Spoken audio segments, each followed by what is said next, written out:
Hola, aquí con la maestra Marta Patricia Ruano en profundización de nuestro trabajo que ha dado en llamarse públicamente Lo Sagrado en mí. Muchas gracias, maestra, por compartir lo que vamos ahora a disponer para las compañeras y compañeros en este marco. Gracias, Emilio. Hola a todos. Habrás notado que recientemente hemos compartido la visión adecuada y detalladamente expuesta por Cindy Dale al respecto de lo que llamamos the subtle body, el cuerpo sutil o el cuerpo energético. Recordarás que compartimos una metodología de exploración al respecto y también un libro de anatomía cromodinámica, es decir, para dibujar. Pero ahora queremos llamar tu atención precisamente al respecto del cuerpo sutil, porque quizá Cindy Day lo toca, pero no con el énfasis que nosotros queremos darle.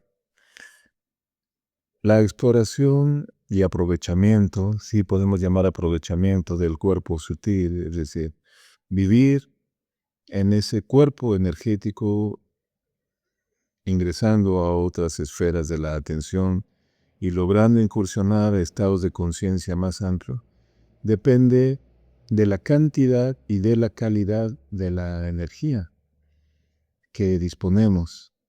Y esa energía, pues, es nuestro tesoro. Da mucho que pensar que la expongamos a una serie de factores que continuamente la merman, la demeritan. Y, pues bueno, así como el ingreso y exploración y servicio del cuerpo sutil es directamente proporcional a la calidad y a la cantidad de nuestras energías, así también el miedo y sus correlatos son también directamente proporcionales a la merma, embellecimiento, si quieres llamarlo incluso pornografización de nuestras energías, es decir, llevarlas a lugares de deterioro, de vileza, de carencia, pues aumentan el miedo. Pero la maestra nos hace ver, la maestra Marta Patricia, que el miedo tiene vástagos, tiene un linaje de emociones que expanden ese carcomer, ese empobrecimiento. Y con mucha fortuna, y es muy tremendo, pero es muy afortunado, muy atinado el hecho de que la maestra los nombre los hijos del miedo. Maestra, ¿de qué estamos? Sí, en esta charla que tuvimos hace rato nos planteábamos cuánto de lo que llamamos miedo realmente es miedo, ¿no? Nos cuestionaba Emilio, nos cuestionábamos en la charla. Si, por ejemplo, un ejemplo, cuando yo me siento inseguro o falto de confianza, le llamo miedo, pero ¿eso es miedo? Y entonces así es como llegábamos a esta conclusión de el miedo como una energía, digamos, madre o base que da pie a todas estas distintas energías como irradiando de el miedo como emoción madre, pero que ya no propiamente son miedo, sino son un resultado indirecto o directo también del miedo. Son sus hijas, le llamaba yo, ¿no? Emociones hijas o sensaciones o energías que provienen del miedo, ¿no? En la tradición que yo sigo se dice que la ignorancia es la raíz de todos los males, por supuesto no refiriéndonos a una ignorancia de carácter intelectual, sino ignorar lo que es nuestra esencia, nuestra naturaleza fundamental, ¿no? Lo que en realidad somos. Y de esa ignorancia, todo lo demás, todas las causas de sufrimiento se generan. Así igual creo que el miedo, un poco como de la mano de esa ignorancia, es quien da pie a todo lo demás, pero no todo es miedo. Es una consecuencia del miedo fundamental. Entonces, hemos de analizar que la lucha contra el miedo, si es que la emprendemos, o el relacionarnos con el miedo, es una cuestión indirecta, que la cuestión directa a través de la cual fomentamos ese combate o fricción o conjunto de fricciones es el poner nuestra energía a disposición de múltiples factores que la deterioran. Damos entonces a pensar que cuidando la calidad y la potencia de nuestras energías, no tendríamos por qué enfrentarnos directamente con el miedo y sus linajes o hijas e hijos. Y hablamos entonces de un territorio que podríamos muy bien llamar economía energética. Como tal, esto nos lo recuerda el maestro Gurdjieff, economía es que disponemos de un capital que es materia también, quizá materia no visible, pero es materia. Entonces, eso lo tenemos que administrar. El maestro daba el señalamiento de estas parábolas de la Biblia, en donde el padre de una casa da cierta cantidad, pongamos una moneda de oro a 3 hijos, una moneda a cada uno de los 3 hijos. Viaja 10, 15, 20 años y al regresar, pues alaba al hijo que ha multiplicado la moneda al máximo, muchas monedas. Ha producido a través de la primera moneda, a un segundo hijo lo felicita porque multiplicó algo, y a un tercer hijo lo reprende porque conservó la moneda y por tanto la moneda, por varios factores económicos, ha perdido el valor original que tenía y se lo hace ver. Esto es una cuestión que alegoriza la energía. La energía está dada para incrementarse. Esto es la base del pensamiento de Nietzsche respecto de la voluntad de poder, que viene directamente de Arthur Schopenhauer en su libro El mundo como voluntad y representación, haciendo ver que la criatura humana, haciendo ver Nietzsche, pues tiene recursos para expandir la energía más allá de lo que otras criaturas la pueden expandir, precisamente por su condición de animal simbólico. Y aquí entramos en el terreno del símbolo como una vía para transformar las energías. Es decir, nuestra vía no está en el esfuerzo físico nada más. Si bien pues comprendemos que el ejercicio vitaliza, que la buena alimentación vitaliza, pero descuidamos factores tan importantes como el ejercicio y la buena alimentación, ya hablamos de ello, el consumo de impresiones es fundamental, así como también el proponernos labores que vayan más allá de lo que consideramos nuestras posibilidades normales. Por eso es que los desafíos, los retos, incluso así dicho muy francamente los problemas, son materia para abrazar, porque a partir de ellos, lo dijimos ayer en el comentario de proyecto, a partir de estos nudos o fricciones, Gurdjieff los llama choques, incrementamos la energía de un modo veraz. Esto es muy importante decirlo. No es una interpretación esotérica, es una cuestión que se siente en el cuerpo. Sí, esto que se siente en el cuerpo y que nos está invitando a movernos, porque la vida finalmente es movimiento. Y esta ignorancia fundamental de la que hablaba antes, que es la que nos genera el miedo y todos sus hijos, es justamente caer en la idea de querer fijar o volver estático lo que es impermanente. Todo lo que está en la vida se está moviendo todo el tiempo. Está vivo y por lo tanto se está transformando. Y Cuando, por ejemplo, lo que dices, Emilio, estamos ante situaciones de conflicto, ante situaciones, los problemas cotidianos, y se vuelve un problema porque, digamos que estábamos en un estado de que llamábamos óptimo o cómodo, y en cuanto se vuelve desafiante porque queremos que siga siendo igual de cómodo, según nosotros, o que se quede como era. Es decir, no me gusta que se esté moviendo hacia donde se está moviendo. Y entonces surge esta tendencia de querer volver fijo, lo que es imposible que se fije. Y uno diría, bueno, es que no quiero utilizar esa energía, ese campo pránico, ese tanque pránico, en el lenguaje de Oriente, pero esta cantidad de energía que nos dices, Emilio, no quiero usar mi energía en eso, podría decirse. Si la ahorro, si la guardo, entonces no me la voy a gastar. Y como tú dices, es todo lo contrario. Hay que saber cómo administrarla, porque como yo lo veo, esta energía es un poco como el agua. Si yo tengo agua almacenada, no la muevo y no la uso, se estanca y si se estanca, se pudre. Entonces es como decías en la lección, lo contrario, una energía, perdón, estancada nos va a deteriorar y nos va a cambiar completamente el estado. Lejos de darnos más, nos va a mermar. Y este miedo a la muerte creo que es fundamentalmente un apegarnos a la vida, un aferrarnos a la vida. El miedo a la muerte es el miedo, digamos, más intrínseco en el ser humano.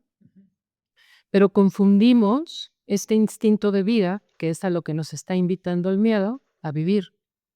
Y confundimos el instinto para vivir con el miedo a dejar el estado cómodo o lo que conocemos, ligando la muerte solamente a un estado que queremos fijar, en lugar de ir por la vida, ir hacia la vida, con estas decisiones que tú nos dices desde de qué me alimento, de qué me nutro intelectualmente, en qué decido colocar mi energía en cuanto a mis relaciones, mis vínculos, mi tiempo-espacio, cómo lo dirijo.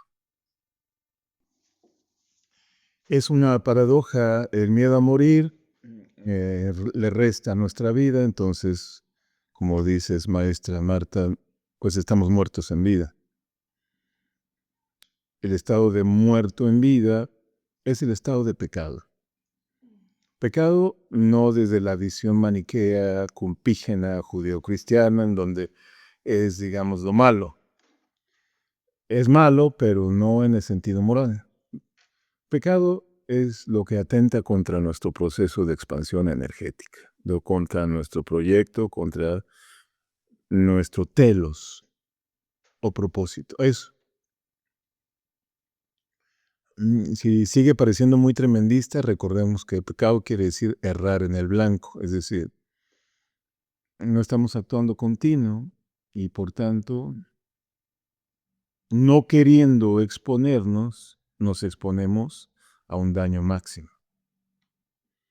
Lo que proponemos, el camino de trabajo, aquí propuesto ahora, pero también desde el inicio de nuestro trabajo con la invitación a mover el movimiento, es un camino que no está cruzado de dolor, no es un camino preocupante ni sufriente, no es una vía del masoquismo. Lejos de nosotros pensar que el dolor, el miedo de desayuno, comida y cena nos van a hacer crecer. No se trata de sufrir para crecer. Esa es una visión equivocada. Se trata de entablar los desafíos con el corazón gozoso, el cuerpo erotizado, a sabiendas de que tenemos recursos de inteligencia para aprovechar esa fricción a favor del incremento de nuestro fuego.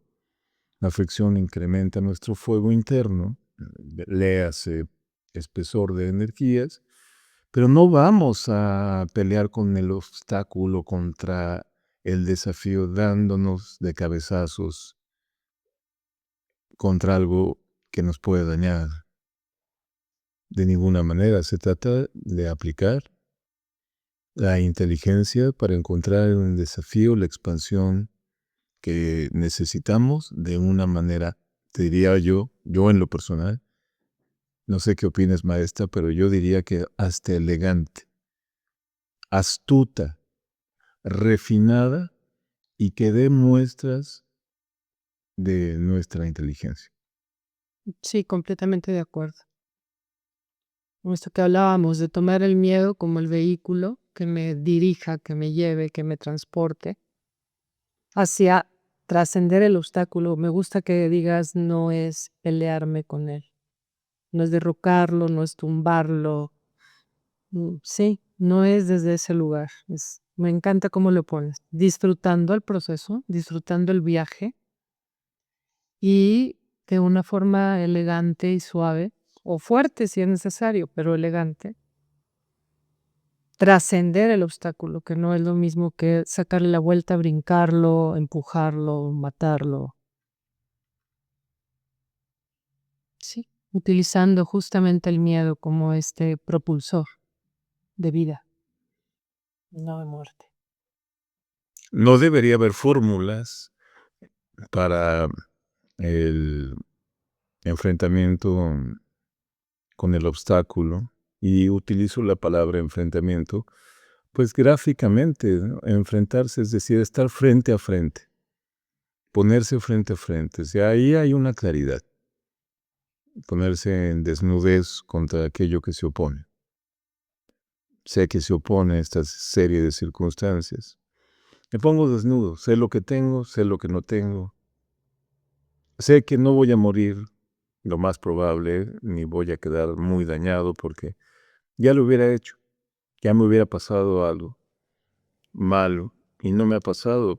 He salido de muchas. La sabiduría popular hace ver esto de una manera muy elocuente en la frase, de peores hemos salido. Y es una frase que da sostén, ¿cierto? ¿Cómo no voy a salir de esta si de peores he salido? Pero no hay fórmulas. Lo que me pone en la situación de Edipo y la Esfinge, tengo que escuchar, y esto es una figura mítica muy, muy bella y servicial. Antes que yo plantear cuestiones al desafío, convendría que lo escuchara, así como Edipo escucha las preguntas de la Esfinge. ¿Qué me quiere decir? ¿Qué pregunta? ¿Qué quiere de mí? ¿Qué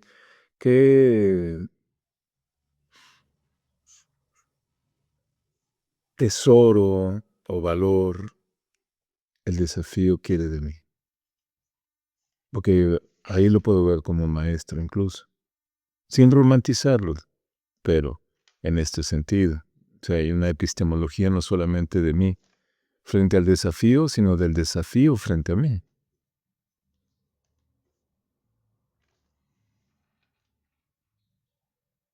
Todo está cambiando todo el tiempo.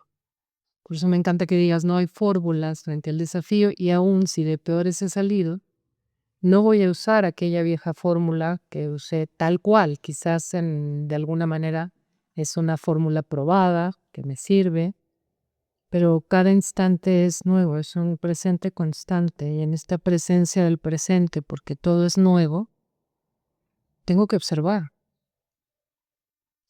Tengo que observarme con qué cuento, cuáles son mis herramientas, de qué energía dispongo, hacia dónde quiero dirigirme y muy importante lo que tú estás diciendo, que me parece hermoso. ¿Qué me está queriendo decir este obstáculo? ¿Qué me quiere traer? ¿Para qué está este obstáculo aquí? Porque solo así voy a saber cómo trascenderlo. Fíjate que me recordé ahorita justo de una parte ya final de mi primer libro, el primer libro que escribí por ahí del 2002, Atopía. Y la frase es, que resulta hasta cierto punto inútil preguntarnos qué coreógrafos y bailarines surgirán frente a los desafíos de ese presente, sino más bien la pregunta que yo proponía era, tomando en cuenta los desafíos de ese presente, ¿qué calidad de seres humanos estarían necesitándose, fueran coreógrafos, bailarines o no, para habitar esos desafíos? ¿Se entiende? Es decir, no es que los seres provoquen los desafíos, sino los desafíos muchas veces provocan un estado de ser. Sí, me gusta esto. Me gusta, porque entonces eso que está afuera, entre comillas, es lo que me está invitando a transformarme, a crecer, a desarrollarme. Y entonces todo es una invitación constante. Todo lo que se nos va presentando es una invitación de co-creación. En una dimensión donde el miedo y sus hijas y sus hijos, pues, o van a emigrar hacia otras partes de nuestra conciencia más lejanas de nuestro hacer, ensanchando nuestro horizonte de libertad, o va a ser muy difícil que los volvamos a encontrar. Quizá incluso los encontremos, pero transformados en fuerzas que nos vigorizan. Sí, completamente. Eso de la confusión que nombras, cuando estamos tan enredados que no somos capaces de ver el regalo que hay ahí, la oportunidad que hay ahí.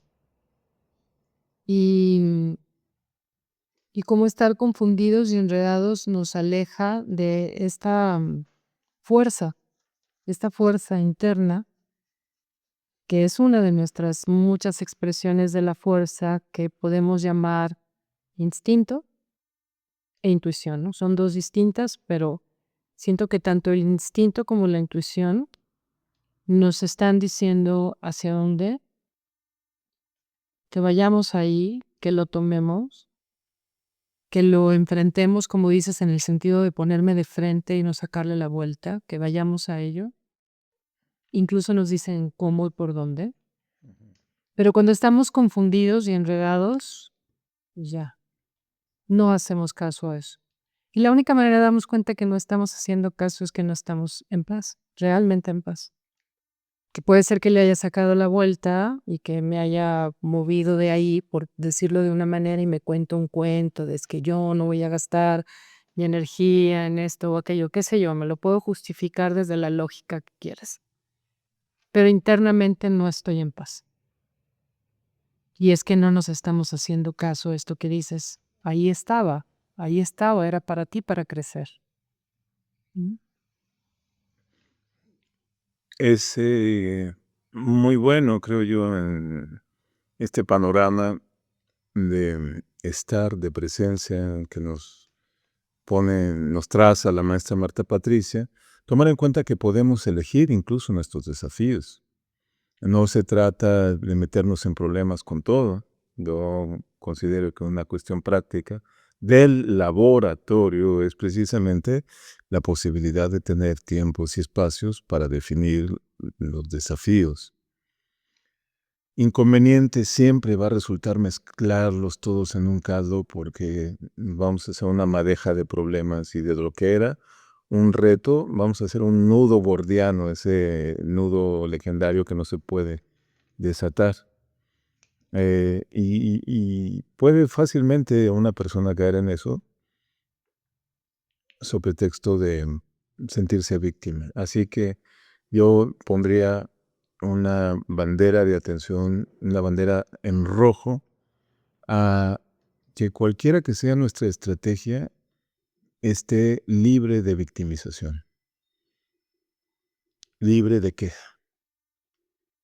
Toma en cuenta esto, recuérdalo, porque la victimización y su expresión constante, la queja, son ya fugas de energía. Entonces puede suceder que te estés alimentando y hayas encontrado una vía de nutrición energética, sensible, intelectual, espiritual, pero que tengas un hoyo en el cuerpo producto de la queja que vaya tirando a la calle todo lo que es beneficio. Ve la queja, si quieres, porque esto puede servir como un hoyo en el cuerpo por el cual se nos va todo lo bueno. La queja tiene un efecto inmediato, no es de postergación. Te quejas y ahí mismo sueltas energía. Queja y al instante estás deteriorándote el alma. Y no a la queja. Sí, qué importante esto que dices, porque hemos en otras lecciones abordado este tema desde otro lugar, o sea, no desde el uso de la energía o la dirección de mi energía, pero hemos hablado mucho de la importancia de la voz interna, que es la que da, pues digamos, pie a la voz externa, ¿no? Entonces puedo quejarme hacia afuera o puedo quejarme internamente, pero cualquiera de las dos es un desperdicio total de mi energía, una mala dirección de mi energía que no solamente no contribuye para nada a trascender lo que estoy viviendo en el sentido de no me suma, pero no solamente no me suma, sino como bien lo marcas, me demerita, me quita energía, me aleja de esto que hablabas de observo y reconozco qué es lo que me trae esto, qué es lo que sí, que, ¿no? Como observar en mi mesa de laboratorio, observar cuáles son mis instrumentos, mis sustancias para trabajar, ¿no? En esta equivalencia. Me aleja completamente porque ya no veo lo que hay, ya no estoy observando lo que hay, solamente estoy diciendo no me sirve. Entonces, lo estoy desechando para el laboratorio. Cuando en el laboratorio, pues sabemos que todo todo puede ser usado para experimentar y descubrir.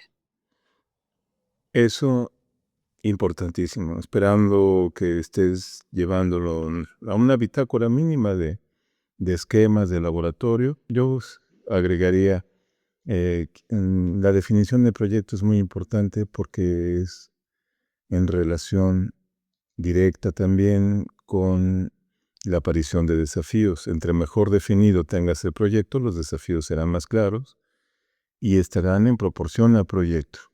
He notado que muchas veces se vislumbra un monstruo, una montaña de desafíos, pero porque no se tiene claro el proyecto. Cuando se aterriza, se clarifica, se traza de una manera muy precisa, entonces dices, pues de estos 100 obstáculos solamente hay 3, porque todos los demás no corresponden a este proyecto. Creo que sirve pensar, te aconsejo, que los proyectos se realicen con nuestras propias fuerzas. ¿Cómo podría yo realizar el proyecto? Con lo que tengo. Y de ahí partir a agregar cuestiones que pueden ser desafíos de dinero, de equipo, de tiempo, de elementos creativos, pero partiendo de algo que yo pueda hacer ahora con mis recursos. Y que antes de agregarle, pensar continuamente, ¿qué puedo quitar al proyecto que esté sobrando? Sí, y me gusta eso. Y ahora que te escucho pensando en el proyecto y tomando en cuenta el laboratorio, no sé, se me ocurrió como desde la ciencia, cuando tú estás con tu mente fija, digamos, en lograr aprobar una teoría, digamos, desde la ciencia, ¿no? Que en este caso sería mi proyecto es este y quiero ir hacia allá y entonces estoy tomando todo para poder concretar esto. Muchas veces estamos tan enfocados allá en la meta que nuestra mirada solamente va a estar en probar aquello que queremos comprobar. Y entonces aparecen así burbujeando, picándonos los ojos, cosas que no estábamos viendo porque no las estábamos buscando, porque tenemos una mirada fija en un resultado tal. Y ahí es importante que estemos otra vez en la presencia como para decir, esto que está saliendo aquí es oro. O lo tomo para mi proyecto aunque no lo tenía pensado porque vale la pena, o es tan grande que me va a distraer y mejor lo tomo para un futuro proyecto, pero lo dejo aquí, ¿no? Pero también como tener esa mirada abierta a lo que va surgiendo en la experimentación.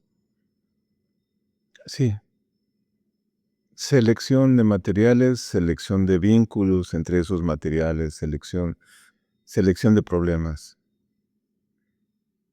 Dramaturgia.